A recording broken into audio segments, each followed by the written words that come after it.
In his first speech before the UN General Assembly since taking office, President Joe Biden told the world today that the U.S. is turning the page from not only the prior administration, but from the ethos of American foreign policy up until now. U.S. military power must be our tool of last resort, not our first. It should not be used as an answer to every problem we see around the world. Instead of continuing to fight the wars of the past, we are fixing our eyes on devoting our resources to the challenges that hold the keys to our collective future. Ending this pandemic, addressing the climate crisis, managing the shifts in global power dynamics, and the commitment of my new administration to help lead the world toward a more peaceful, prosperous future for all.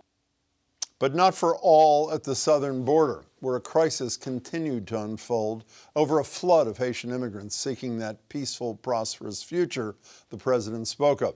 And despite the fact that he campaigned in part on promises to treat migrants with compassion and respect following his predecessor, at least some officials have shown anything but, with images coming out of Rio Texas, apparently showing border agents whipping and charging their horses at Haitian migrants who've come to the U.S. to claim asylum.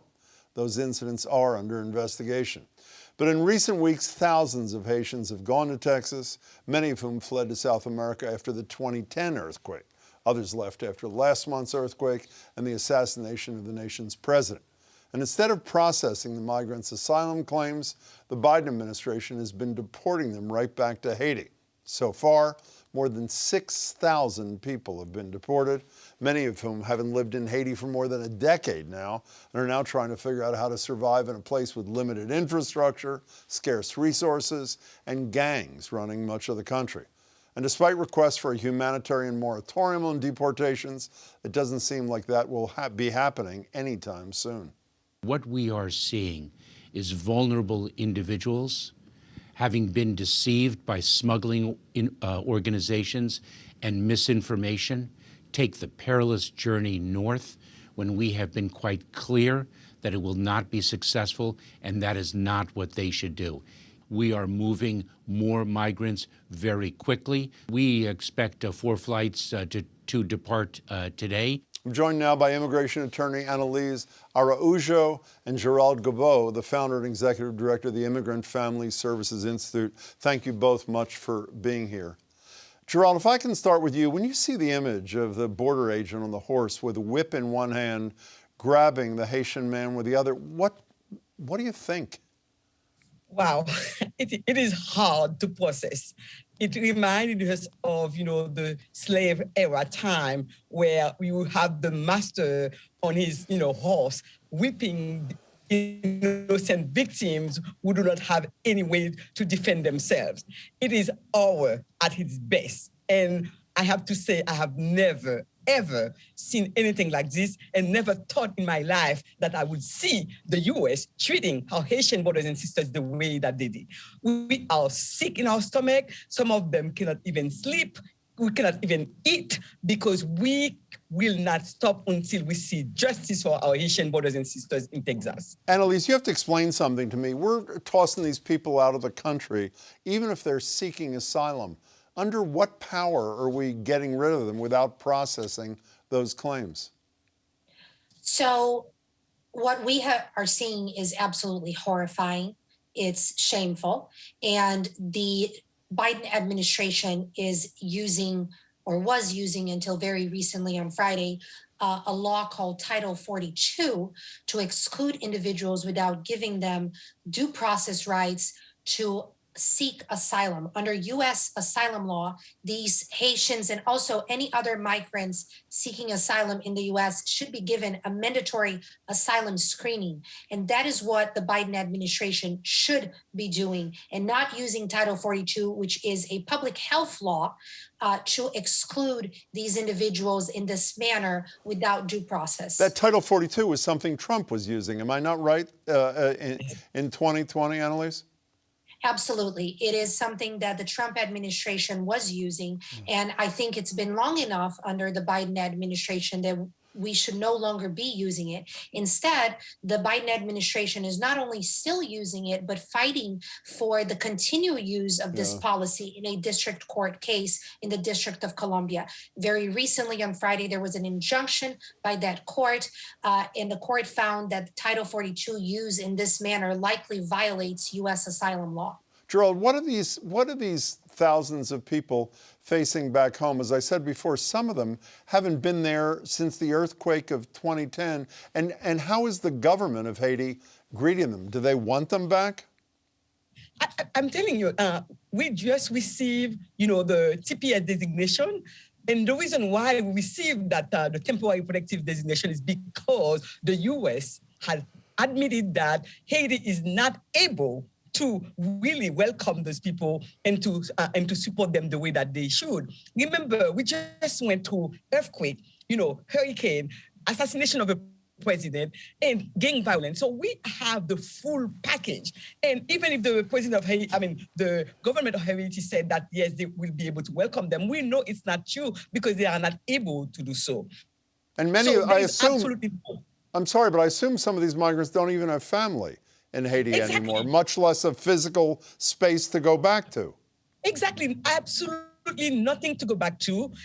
Some of them have been in Chile or Brazil for years, so they have absolutely nothing to go back to, and it's inhuman for them to really treat them like this and to send them back to a country that they most likely they don't know anymore.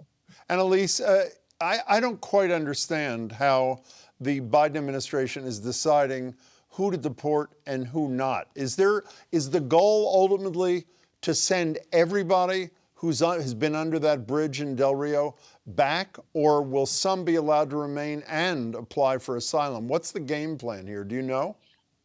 Well, I don't know that there is a game plan. If I take Secretary Mayorkas' statements for what they are, the goal is to deport everyone that is under the bridge at this moment, because reports tell us that they are sending 6 or 7 planes full of migrants, asylum seekers, not only back to Haiti, but also to other Central and South American countries. They are looking to determine where the individuals came from and attempting to enter agreements to return them to those countries. The Haitian government itself has asked for a humanitarian moratorium on asylum. It has stated it does not have the capacity to receive these large numbers of migrants. But above all, even if we are not halting deportation under U.S. asylum law, these individuals should be given the opportunity to have their asylum claims evaluated. And if they are deemed to have a valid asylum claim, a credible fear, they should be put in regular removal proceedings and allowed to seek asylum in the United States. Geralde, I want to play for you something the human rights spokesperson for the United Nations, Marta Hurtado, had to say today. Here it is. We are disturbed by the images we've seen and by the fact that we've seen all these migrants and refugees and asylum seekers being transported to Port-au-Prince. What's this do to the reputation of this country around the world, particularly among people who saw the United States as a beacon, a place they aspired to be, Geralde?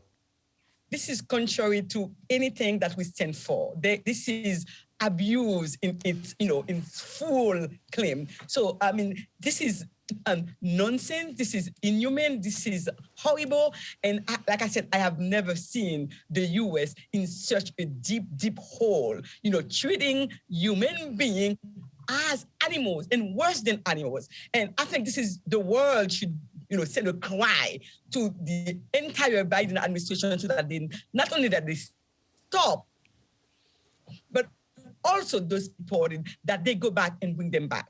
Geralde, staying with you for a second, I'm struck, and I'm guessing you are and many people are, that we are doing the right thing in this country and welcoming thousands and thousands of Afghan refugees who are fleeing their homeland for safety at the same time that we're deporting thousands of Haitians who fled their homeland for safety and security. You can't make sense of it, can you? Not at all. And that's exactly what's going on. Right now, they are ready to welcome the Afghan refugees. But for us as Haitians, they are just sending us back home with no respect, no dignity whatsoever. And this speaks volume about the racism that we are living in this country. And I think that we need to speak about it, because when you are Black, okay, you are treated in a way that others are not. So that is not acceptable in this era that we are living, for us to be treated as animals. And we can see that the treatment of others is completely different from what we are going through. Annelise, last thing for you. Is there any legal recourse for any of these individuals, or once they're deported, they're deported? Is that the end of the situation? There's very difficult legal recourse, the same way that we saw this play out when the MPP policy was in place. There are federal lawsuits that could be filed seeking that this policy end and that the U.S. reprocess these individuals.